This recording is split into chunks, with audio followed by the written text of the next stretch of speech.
comparación de cómo es las tradiciones en este cementerio, tal cual como nosotros como mexicanos también tenemos aquí, que hay muchas coincidencias, similitudes incluso. Aquí los musulmanes creen que Abraham compró la tierra de Wadi al-Salam y que Imam Ali bin Abi Talib dijo que era un pedazo en el paraíso, este cementerio. La mayoría de los entierros son unos funerales islámicos en donde se lava al difunto, ¿sí? Se amortaja y posteriormente van al santuario del Imam Ali con el féretro, ¿no? O el cuerpo sin el cajón, a dar 3 vueltas a visitar al Imam Ali, que es el sucesor del profeta, ¿no? Después de su muerte, y es la última visita del muerto a este santuario, que ahorita lo vamos a ver. Y aquí es muy importante estas imágenes porque esas garrafas rosas de agua, cuando llega el muerto o cuando lo van a visitar, estas garrafas de agua contienen agua. ¿Y por qué rosa? Porque es agua de rosas. Entonces, cuando vamos a visitar a un personaje, ¿no? Esas las venden o las regalan, y entonces con esa lavamos la tumba. Y ahí visitamos, rezamos y pedimos por el difunto, recordamos y demás. Acá también están las velas, se encienden unas velas, la luz de su camino, como lo hacemos también aquí en México. Y bueno, se lava, se recita algunas suras del Corán, y así es. Y aquí tenemos una vista precisamente de todo el territorio del cementerio, las hectáreas. Este es un ejemplo de una tumba. Obviamente abajo, a unos metros, está enterrado el personaje, el Imam Ali, estos personajes importantes descendientes del profeta. Este es como el sarcófago, pero todavía más abajo, ahí es donde está. Eso nada más es como la parte de arriba. Y de este lado está el santuario del Imam Ali, que es donde les digo que es una de las peregrinaciones más grandes del mundo, en Irak, en Naya, y es donde se lleva. Aquí podemos ver el ataúd. Le van a dar 3 vueltas aquí al santuario de este personaje, según la tradición, ¿no? Es como cuando aquí van a ver a la Virgen de Guadalupe. ¿Se han visto que han llevado a gente a su última morada? O cuando alguien quedó de ver algo en las mandas que hacen y llevan al muertito, al difunto, ¿no? A ver a la Virgen de Guadalupe, etcétera. Pues así también algunos musulmanes, ¿no? Entonces, y aquí podemos, no todo es así como en Irak o en Arabia Saudita, ¿no? Aquí tenemos un ejemplo de panteones en Irán, en la República Islámica de Irán, donde se acostumbra a poner la foto de los difuntos. Y esto no quiere decir idolatría, ¿no? Para esta parte de la ideología iraní. Y también, igual que en México, cuando es Día de los Muertos, existe en el Islam chiita sobre todo el Día de los Mártires, o el Día del Año Nuevo, el Día de la Primavera, y se va a visitar a los difuntos, se lavan las tumbas, se arreglan, se llevan flores y se desayuna ahí en las tumbas. Aquí podemos ver, esta es una tradición del Nowruz en Irak, pero de igual manera, acá esta mezquita es la mezquita de Torreón. La mezquita Soraya es la primera mezquita en México legalmente reconocida, y también pues arquitectónicamente considerada pues una mezquita, ¿no? Que ya tiene más de 35 años. Les quería compartir que también ya hace más de 35 años tenemos un panteón islámico. Se privatizó una parte dentro de Galloso, se puso unos arcos y se dijo, bueno, tiene ahí una escritura que dice Panteón de Musulmanes, ¿no? En Coahuila. Y ahí también, igual que estas tumbas, es así, muy similar, normal a la de México, salvo que pues es de musulmanes. Y esta es la mezquita, por si no la conocían. Bueno, creo que ¿En Torreón? en Torreón, Coahuila, sí. Es la mezquita. Hay diferentes, bueno, como mezquita está en Torreón. Hay otras en Chiapas, pero no son reconocidas legalmente por la Secretaría de Gobernación. y hay centros islámicos, ¿no? Casas de oración y demás, que no son mezquitas, pero son lugares de reunión. Y aquí tenemos otro ejemplo de las tumbas, ¿no? De estos personajes que están en Irak, en Karbala sobre todo. En Karbala existe la peregrinación más grande del mundo. No es en Arabia Saudita, es en Karbala, donde está enterrado el segundo nieto del profeta Muhammad, el imam Hussein. En Karbala, ustedes van, el año pasado que fui, eran 5 millones de personas ahí, gratis. Toda la comida desde Naya, que aquí está la encargada de negocios, que no me va a dejar mentir, pero toda la comida es totalmente gratuita. De hecho, en el cementerio afuera también hay agua gratuita, frutas. Es impresionante, 5 millones de personas que van a peregrinar para ver a estos personajes. Pero es impresionante el espíritu de los iraquíes de esa solidaridad con los creyentes. Y no solamente es para los musulmanes, o sea, va gente de todo tipo. O sea, van cristianos, van no musulmanes precisamente a esta peregrinación. Por eso nosotros decimos en algunos eventos aquí en Gobernación que esa peregrinación en Irak es símbolo de fraternidad y de la paz entre las comunidades. Hay un lema que me gusta mucho precisamente del Imam Ali que dice: existen dos tipos de personas, mis hermanos por humanidad y mis hermanos por el Islam. O sea, no hay diferencias. Y es impresionante cómo después de tanta guerra, ¿no?, en Irak, cómo la gente todo el año va ahorrando para alimentar gratuitamente a 5 millones de personas. O sea, es impresionante. Yo nunca lo había visto en todo el mundo. Se había viajado y nunca lo había visto así. Y no solamente la gente saca pollo, cordero, o sea, comidas exquisitas, agua, tradicional, cada región, su tradición, ¿no? Cada familia, y todos sacan. Hay niños que también están no solamente dando comida, sino también hay carpas con masajes, con aparatos de masaje para las personas que van en la peregrinación. La gente que lleva carriolas, hay un espacio para arreglar las carriolas de los bebés, la gente que va llorando, ¿no?, por ese fervor, y entonces le dan Kleenex, y vas a ver a los bebés de 2 años dándote un Kleenex, ¿no? Es algo muy, muy bonito. Yo cuando estuve allá, pues me acordé mucho de mis abuelos católicos, ¿no?, que ellos iban a visitar a la Virgen Guadalupe y de igual manera, ¿no?, daban comida, donaban y todo. Entonces ahora yo acá, recordando lo que pasó en Karbala, pues con mucho gusto donamos cada año también a los peregrinos en México. Y bueno, aquí estamos precisamente en una parte, ¿no? Esta es la entrada del santuario del Imam Ali, que les digo, más o menos es como en México, en el catolicismo, alguno de los, ¿cómo decir? Es que no me imagino, como los apóstoles, ¿no? Más o menos, algo así. Pero bueno, aquí en la cuestión islámica pues tiene un poco más de atributos y virtudes que en el catolicismo para ustedes, pero bueno, esta es la entrada. Aquí tenemos lo que les decía, ¿no?, cómo están las tumbas por fuera, y dentro están ya los sarcófagos y demás, la gente que los va a visitar. Y algo que también me gustó mucho, que cuando en Irak la gente es muy solidaria y son muy buenos anfitriones. Por ejemplo, yo que era la primera mexicana y de los primeros mexicanos, sobre todo, y mujer, ¿no?, yendo a esta peregrinación el año pasado, hay un área dentro de este recinto, dentro de este mausoleo, donde reciben a las personas, por ejemplo, embajadores, científicos, historiadores, y entonces aquí ya te reciben, te dan una plática, te dan regalos. O sea, es algo muy, muy, muy bonito, ¿no?, entrevistas y demás. Es todo un circuito. Aquí tenemos la bandera de México, la primera que se vio en Karbala después de tantos años, y algo muy típico también en Nayab y en Karbala y en todo Irak es esta agua de granada, que es deliciosa y es de granada pura, ¿no? Es algo muy, muy, muy lindo.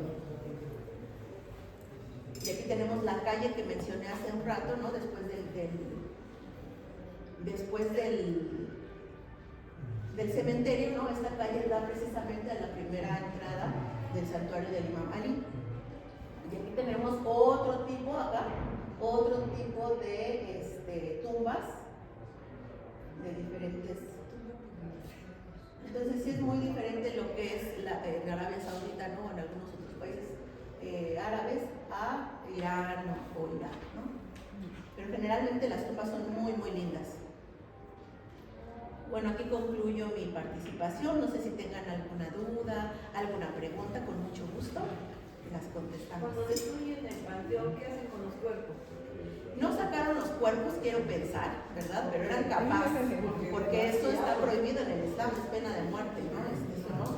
Pero sí dejaron aquí estas piedritas ahí como para que la gente identifique que ahí están enterrados. Obviamente las mujeres no pueden entrar porque dicen que llorar es malo, porque nos tenemos que abandonar a la voluntad de Dios, ¿no? Pero pues el profeta lloraba incluso, ¿no? Por eso nuestro pensamiento islámico Shinta decimos es algo erróneo, porque él mismo construyó, él mismo dijo y él mismo lloró. Entonces, por eso nuestros panteones son totalmente diferentes. Y ahora, si ellos destruyeron esto y ya quedó así, por eso tenemos grandes panteones como en Irak, como los panteones aquí en México, y pues en nombre de todas las comunidades nosotros donamos y volvemos porque es algo que Dios nos dio, el sentimiento de tristeza, de alegría, entonces no puede ser prohibido, ¿no? Y por eso están las manifestaciones hoy día, y por eso hoy aquí, gracias a Dios, México no se va a quedar atrás, porque estamos aquí hablando de esto, que cuándo se iba a ver, y que todo el mundo lo va a ver, porque es un día especial. Entonces, muchísimas gracias. ¿Alguna otra pregunta? Por ahí había la ¿Cuándo se hace la ¿Levantados ayer? Sí, ya era la misma. La peregrinación es una vez al año, así como en México se tiene el Día de los Muertos, ¿no? En México hay un mes en el calendario islámico que se llama Muharram. En Muharram es como el día del luto, ¿no? Del fallecimiento de la familia del profeta, y es generalmente en el día 10, son 10 días de Ashura se llama, cuando vamos a visitar el panteón en Irak. Y posteriormente en Arbaín quiere decir 40 días después, también se va a Irak a visitar, ¿no? En Karbala. Es que está Najaf y está Karbala, entonces primero pasas por Najaf, saludas al Imam Ali que está ahí enterrado, y después te vas a Karbala, que es donde está el Imam Hussein enterrado. Entonces es bien importante esta historia de la familia del profeta, ¿no? Como fueron. De hecho, el año pasado tuvimos una conferencia que se tituló Funerales Islámicos, que a ver si la volvemos a repetir, porque ahí traigo y ahí muestro, ¿no? Todo cómo es la mortaja, por ejemplo, con la tierra de la turba, ¿no?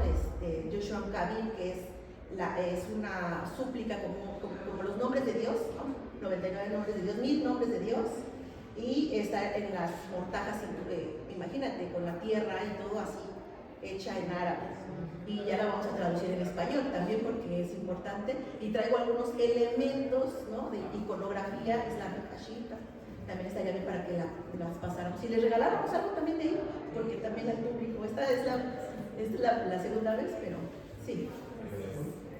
Entendí que había, antes de enterrar al cuerpo, daban una vuelta y dijiste que tenían un cajón o sin el cajón. Sí. ¿Lo entierran con cajón directamente o lo entierran el cuerpo directamente a la tierra? Directamente se entierra directamente viendo hacia la Meca, volteados a una superficie mayor que la permitida aquí en México, pero para dar esta vuelta, aquí está, miren, este es un cajón, este es el ataúd, ¿no?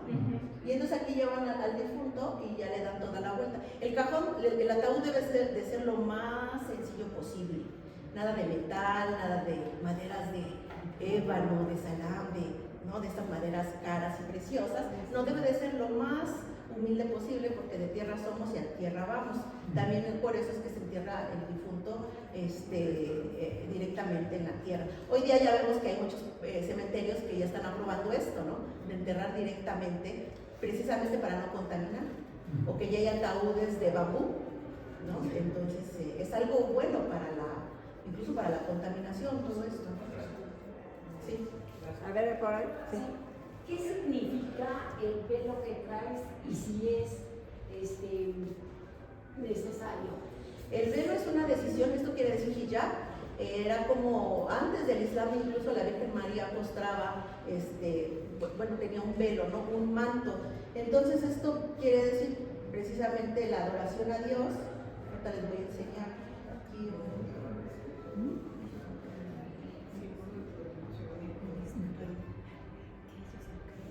Generalmente las mujeres es su decisión cortar el velo, ¿no? Viene del Corán, en algunas cosas del Corán, y cada mujer es libre de usar velo o de no usar velo. Pero eso ya es una decisión propia de nosotros, ¿no? Hay gente que lo usa así, de este color, hay gente que no lo usa, diferentes colores, y también difiere mucho en cada país cómo es el velo, ¿no? Por ejemplo, en Irak, algunas mujeres usan el velo completo, ¿no?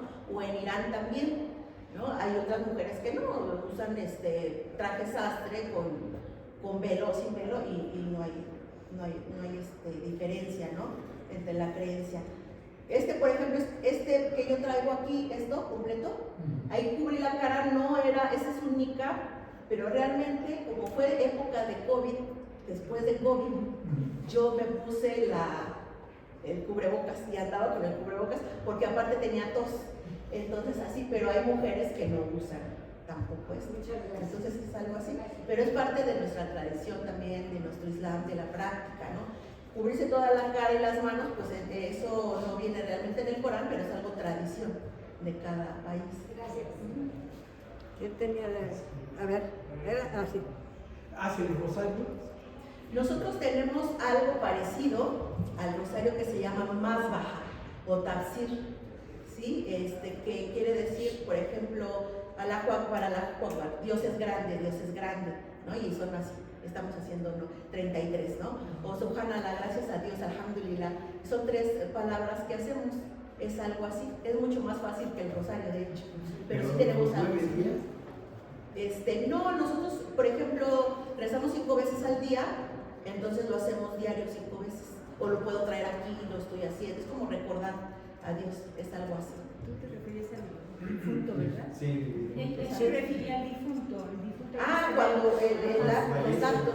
Sí, por supuesto. Tenemos lo que es el derecho del moribundo antes de morir, cuando está en agonía, y hay unos rituales, y después de fallecido. ¿Sí? También tenemos un rezo especial para el fallecido. Sí, lo tenemos, que igual, si nos lo permiten, después podemos abordar ese tema, porque es parte de la conferencia de funerales islámicos, que yo lo titularía más como un derecho del moribundo y del fallecido, que es algo que no se sabe. ¿Y qué fecha es cuando Isaac sacrificó a Ismael? Nosotros tenemos calendario lunar y calendario solar. No siempre cae en el mismo día. Por ejemplo, ahorita va a caer aproximadamente en mayo, ¿sí? Que se llama la Eid al-Adha. Es precisamente en recuerdo a este sacrificio que se hizo, ¿no? Que Abraham iba a hacer y le dieron la oveja, ¿no? Entonces nosotros es parte de una festividad islámica también.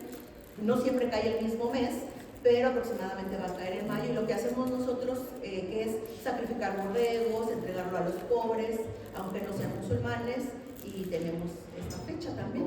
¿Qué se llama? Eid al-Adha. Eid al-Adha. Eid al-Adha. A ver, por allá atrás, ¿quién quería? Respecto al uso del hijab, nada más así como una pequeña observación, también hay países donde es muy normal no verlo. Por ejemplo, todos los países de Europa del Este, en Albania, Serbia, Bosnia, ¿no? O incluso en Asia Central. Pero tenemos una concepción a veces muy, aquí en Occidente, muy difícil, no sé, como vemos muy llamativo Oriente, ¿no? Entonces, es muy exótico. De hecho, tengo una conferencia que se llama Mi rebozo mexicano, mi velo islámico. Porque esto del velo, nuestras abuelas, ¿no? Ya desde antes usaban el rebozo para entrar a la iglesia, como luto también cuando se moría algún familiar, algún esposo. Entonces realmente el velo pues fue después de la muerte de Cristo, pero antes ya se usaba. Entonces esta ponencia, tenemos hasta una pasarela de moda, por ejemplo en Irán, sobre diferentes tipos de velos y rebozos y los mantos de la Virgen María, ¿no? Diferentes diseñadores mexicanos que están bordando también ya velos islámicos. Entonces sí, no crean que no, allá también llevamos nuestra cultura mexicana, por supuesto. Sí. Allá atrás. Bueno, esto es como, esta pregunta es curioso porque nosotros apoyamos el tema palestino y hace años, en un día de muertos mexicano, hicimos un altar hacia Palestina, como Día de Muertos, y lo mandamos ya a esos lados, y no lo tomamos muy a bien. Tenemos nuestra Entonces, a veces uno no sabe, ¿no? Nuestros símbolos, a veces no checa. Fíjense que tenemos más similitudes que diferencias nosotros, porque también en el Día de los Mártires o en el Día de Muharram o de Nowruz, nosotros también ponemos una especie de como el Día de Muertos, ¿no? Nuestras ofrendas, porque para nosotros es muy importante la historia de la familia del profeta, ¿no? Que murieron sedientos, que piensan que en el desierto pues no hay agua. Entonces, cuando nosotros ponemos estos altares también se pone agua, todo eso es iconografía islámica chiita, que después lo vamos, en unos 3 meses, si Dios quiere, vamos a estar presentando una exposición en el Museo de las Culturas del Mundo, precisamente para hablar de todos estos rituales. El gobierno de Nezahualcóyotl nos dio un espacio hace como 4 años para precisamente montar la primera ofrenda islámica, ¿no? Por decirlo así, ofrenda islámica, y todos esos estandartes que ustedes pueden ver ahí, esto que está aquí atrás, todo esto tiene un significado. Entonces, igual, las 7, lo que ponen en las ofrendas, los 7 escalones, también en el Islam quiere decir los 7 cielos, ¿sí? El agua que se pone también, las velas, la luz del camino. O sea, tenemos muchas similitudes, igual que en México, ¿no? Entonces es muy bien importante, por eso esto de la especialización en derecho islámico comparado, ¿no? Porque nosotros hablamos de un derecho islámico, pero también de una tradición, y cómo se puede hacer una fusión de ambas culturas con el Islam, y la cultura también, que tenemos muchas cosas en común. Los colores amarillo, por ejemplo, si ustedes ven, hay amarillo, hay verde en los estandartes, y también en nuestro papel picado en México el color tiene algo que ver. Los colores, sí, que eso ya es otro tema, ¿no? Hombre, un montón de conferencias, pero es bien similar. Sí, quería referirme a velo como símbolo de protección. Sí, también, así es. Y la cobertura del hombre como cabeza de la mujer, que tiene un significado con revelación del velo. Sí, ellos también tienen un velo, ellos también. Ellos tienen que tener manga larga, no pueden usar un bikini. O sea, y el velo de ellos es bajar la mirada ante la mujer o a las chicas que están hermosas, ¿no? Ante esa belleza, el hombre tiene que bajar la mirada, no tener una mirada morbosa, a eso me refiero. No siempre va a estar viendo a alguien abajo, pero se refiere a eso, ¿no? Ese es el hijab del hombre, bajar la mirada, tratar bien a la mujer, respetar sus derechos, y el velo de la mujer, pues precisamente es por nosotros guardar nuestro pudor. Sobre todo es que con esto representa que me acepte la gente, o que le haga ver a la gente, más que aceptarme, ¿no? Sino que yo valgo por mi intelecto y corazón, no por mi religión, mi tez, mi belleza, mi tamaño de cintura, ¿sí? Sino por lo que yo soy intelectualmente, moralmente, éticamente, ¿sí? Por ejemplo, también es parte de una revolución el velo, ya, porque nosotros no permitimos que se utilice a la mujer para vender un producto, ¿no? Que ya ven este dicho en México que dice: el que no enseña no vende. Para nosotros es una violación a los derechos de la mujer, no somos un objeto. Jamás vas a ver a una mujer musulmana enseñando su cuerpo para vender un producto, ni una azafata tampoco, o una hostess en un restaurante. Eso quiere decir el velo, es un derecho de la mujer musulmana. Realmente es eso. No lo impone el hombre, pero realmente hoy en la actualidad es eso el velo. Que es lo que en Europa, por ejemplo, dicen pobre mujer sometida, ¿no? ¿Por qué? Porque allá te quieren quitar el velo, ¿no? Entonces, tanto derecho tienen las mujeres que se quieren descubrir, ¿no? Enseñar su cuerpo, como las que no queremos. Entonces, pero es eso, que se nos respete por el intelecto y el corazón, no por cómo estamos, o de qué raza somos, o nuestro estatus económico, ¿no? Social. Eso es esencialmente el velo. Entonces, así. ¿Alguna otra pregunta? Bueno, pues es que sí quiera que sea, para nosotros es otra cultura, ¿no? No, y hay mujeres, por ejemplo, que son astronautas, que son jugadoras, tenemos las campeonas de taekwondo en Irán, por ejemplo, científicas, embajadoras, como aquí tenemos embajadoras, o sea, el velo no impide absolutamente nada que nos podamos relacionar en cualquier ámbito, ¿no? Yo fui por 20 años parte de la selección de la UNAM de taekwondo, ¿no? Y también en el Comité Olímpico Mexicano, y practiqué toda mi vida taekwondo, entonces no, y usaba velo también, y no hay ningún problema por esto. Entonces, de sometidas yo creo que no. ¿Te identificas como mexicana y como de Irán? No. Yo soy mexicana, yo nací en México. La religión, yo soy musulmana. Ajá. El Papa, por ejemplo, ¿no? Católico, el que estaba antes era alemán, era europeo, sí. Y ahora hay un Papa argentino, ¿no? Latino. Entonces, así es el Islam.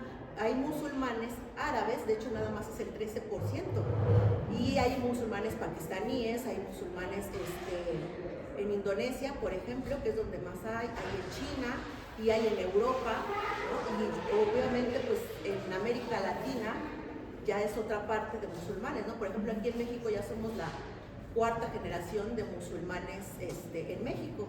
Una cosa es mi religión, ¿no? El Islam, y otra cosa es la cultura.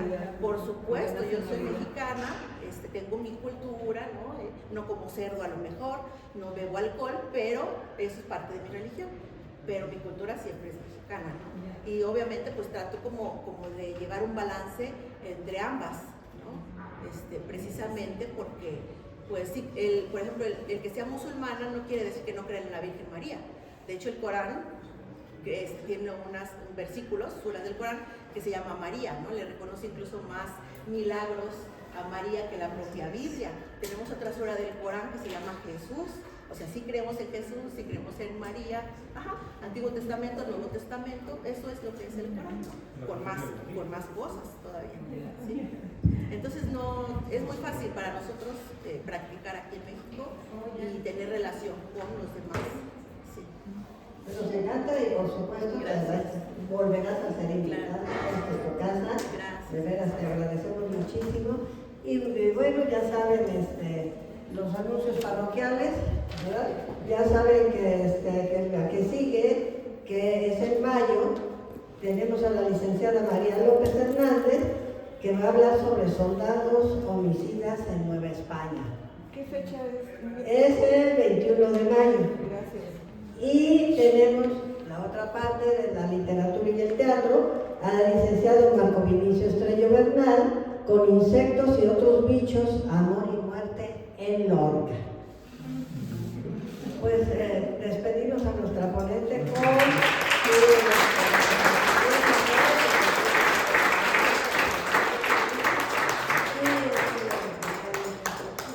Ay, muchas gracias. Yo también te traigo. Y agradecemos a nuestra directora, Gracias. la arquitecta Utrilla, y al museo y a los trabajadores. Muchísimas gracias. Gracias.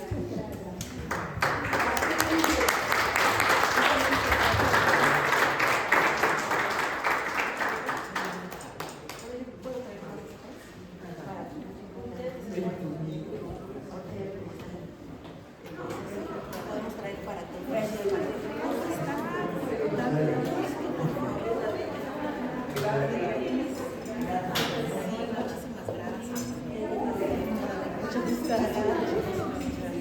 Por favor, si me apagan el teléfono, las compañeras.